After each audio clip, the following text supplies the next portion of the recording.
this video describing the new Python interface, which is in 19.0. This Python interface allows you to run Python plugins and produce first-class panels which can be used as if they were native EDD panels. To get you going with Python in EDD, there is a demo Python add-on which you can download via the add-ons panel.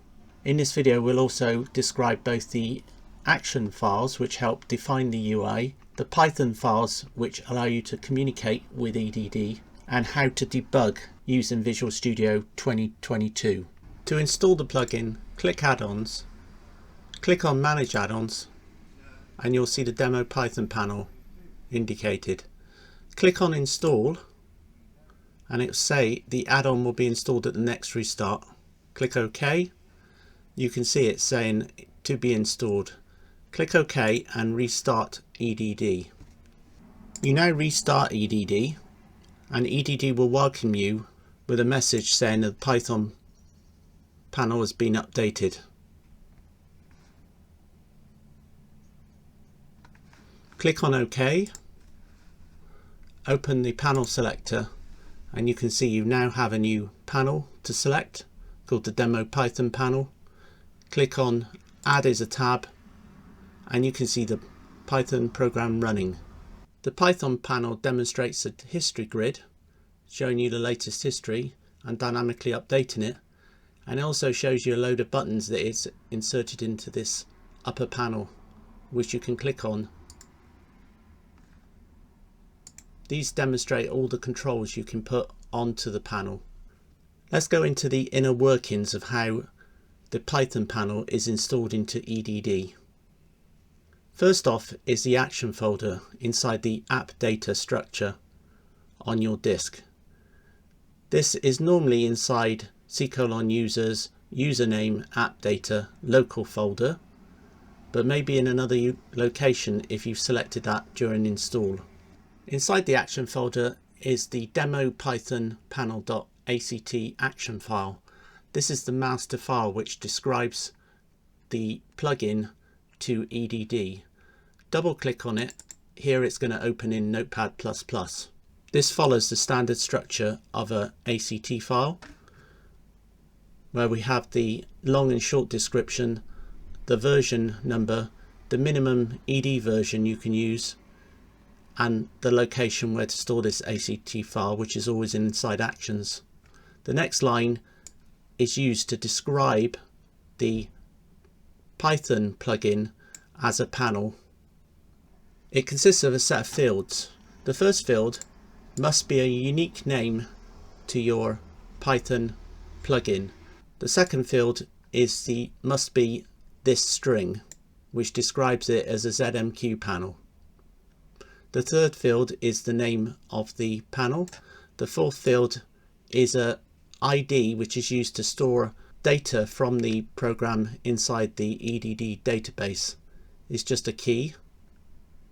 Then there's a description, the icon to show, which should be inside your plugin folder, and finally the location of the plugin folder, which should be plugin/unique name to your plugin. This must be a unique location and this must be a unique name. The next line tells EDD to grab from GitHub in the location demo plugin the plugin files and store them in the location inside app data of plugins demo plugin. I've demonstrated here another option which allows you to remove other plugins when you install this plugin. Finally, you must have an on startup condition, and it's good to have an on install condition so that you could present something to the user here when the program's installed. We now look at the demo plugin folder, which consists of these files.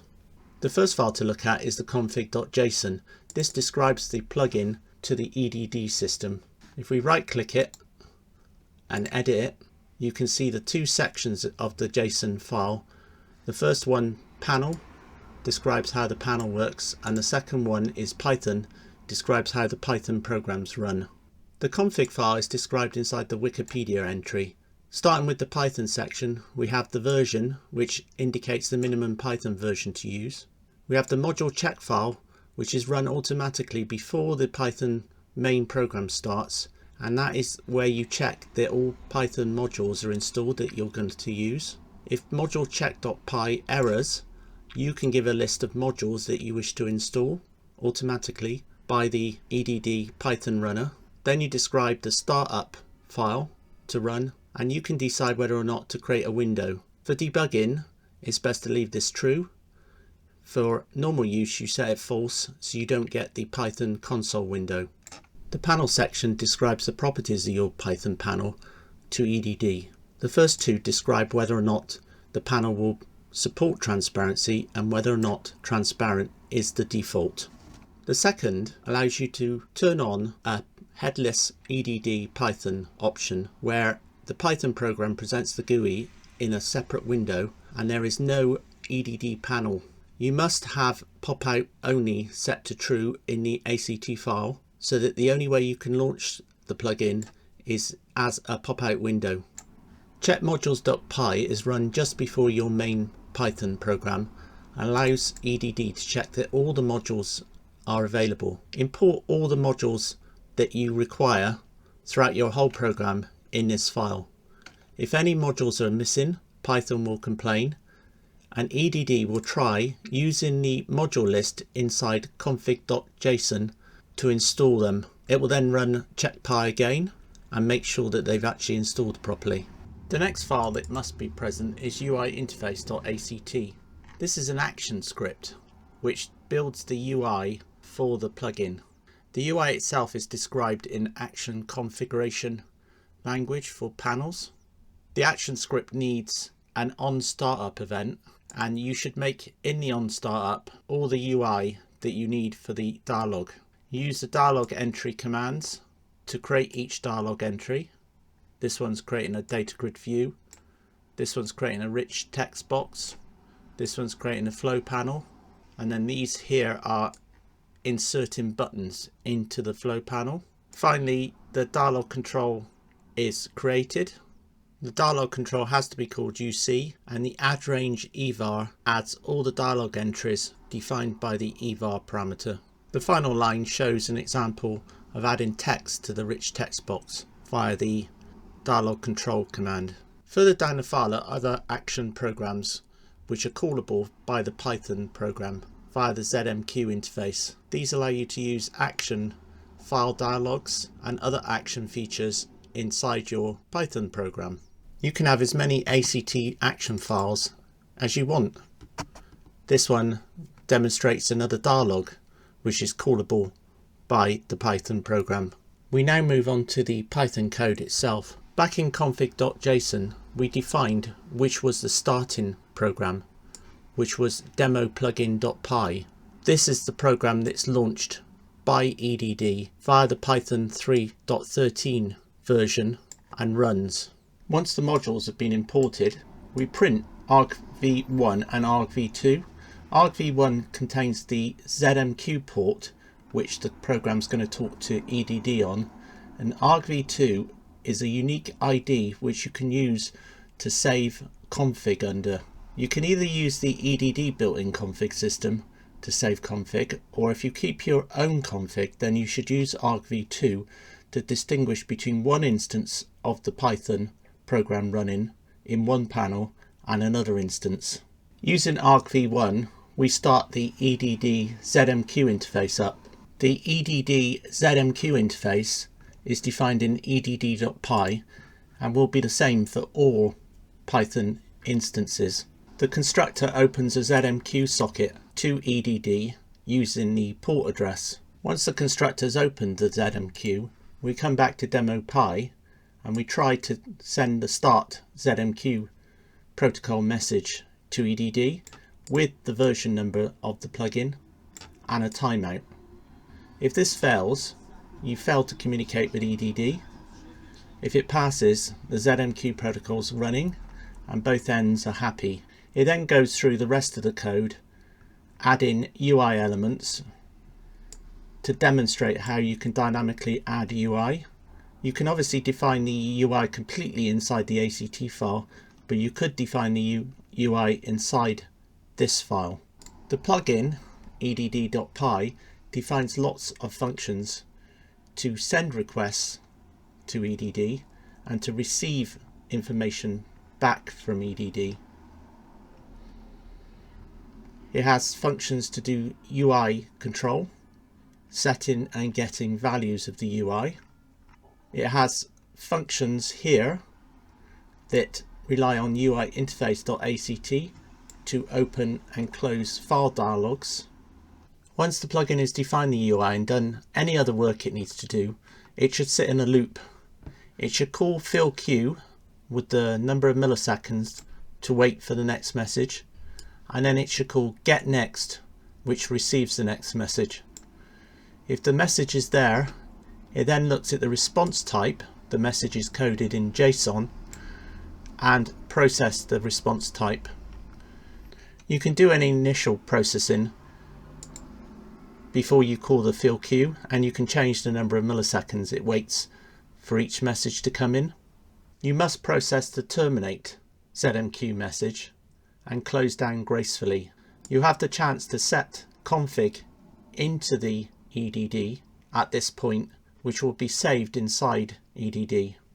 The plugin defines some variables that you can access in your code which are passed by EDD, which includes version, API version, the length of the history, the commander that's running, and the actual config itself, which is a JSON dictionary of all the config passed to the plugin at start by EDD and reported back to EDD on exit. The demo program demonstrates most of the interfaces that EDD.py presents to the plugin. Click on one of these buttons to access.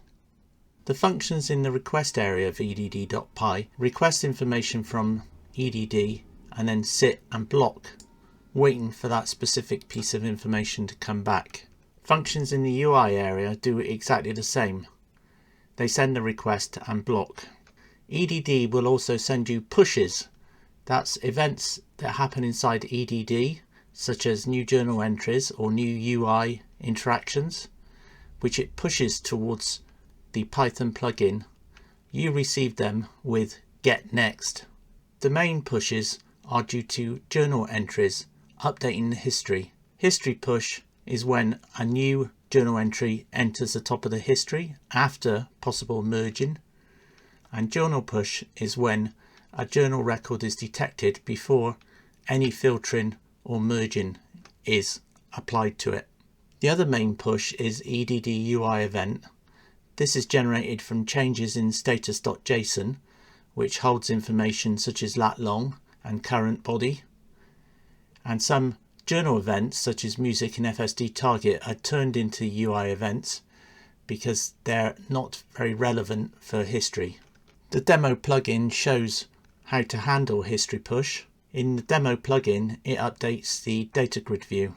Once you're happy with how the plugin works, I suggest to make your own plugin, you just duplicate demo plugin or rename it, and then duplicate the demo python panel.act file, give it a new name, and then give it a unique name here and a unique location in the plugin folder.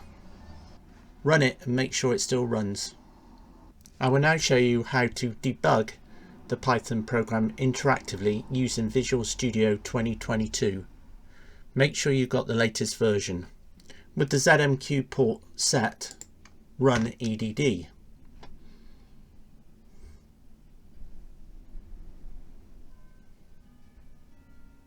The demo Python program panel is instanced, but as you can see, it's running in debug mode now.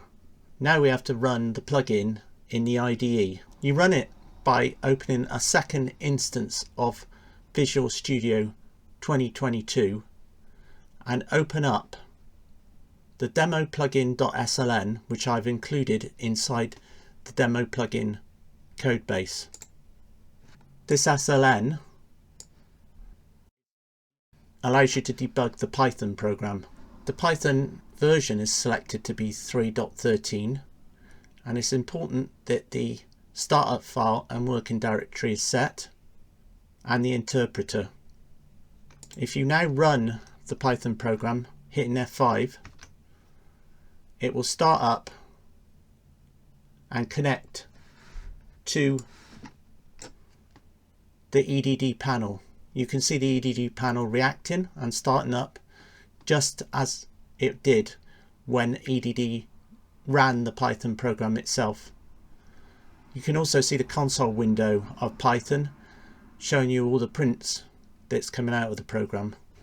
You can single step set breakpoints inside the Python program and basically completely debug it against EDD. I hope this video has helped you understand how Python and EDD can work together to produce panels. Help is available on the wiki page, which gives you pointers towards the .doc, which describes the action language and points you towards the ZMQ protocol definition if you wish to understand the low-level methods used to communicate between the two programs. Thank you for watching. Check out our YouTube channel for other videos showing how to configure and use other aspects of this program. So for now I say bye bye and fly safe, commanders.